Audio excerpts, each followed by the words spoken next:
रयत शिक्षण संस्थेच्या कापड बाजार येथील लक्ष्मीबाई भाऊराव पाटील प्राथमिक आणि माध्यमिक विद्यालयाच्या वतीने आषाढी एकादशी निमित्त बाल वारकरी दिंडी सोहळ्याचे आयोजन करण्यात आले।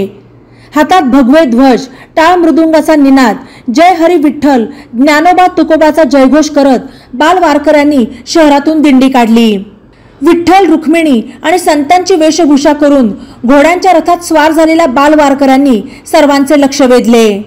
नागरिकांनी ठिकठिकाणी बाल वारकऱ्यांचे स्वागत करून कौतुक केले।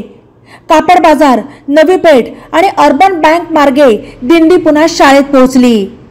शाळेच्या प्रांगणात अभंग, गवळण, कीर्तन, भारुड आणि भक्तिगीतांसह विद्यार्थ्यांचा सांस्कृतिक कार्यक्रम पार पडला।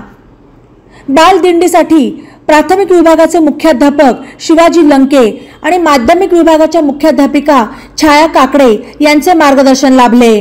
दिंडीचे संचलन प्रदीप पालवे यांनी केले। दिंडी सोहळा यशस्वी करण्यासाठी प्राथमिक आणि माध्यमिक विद्यालयातील सर्व शिक्षक आणि शिक्षिका यांनी परिश्रम घेतले। बातम्यांसाठी नवा मराठा YouTube चॅनलला सबस्क्राइब करा आणि बेल आयकॉनवर प्रेस करा।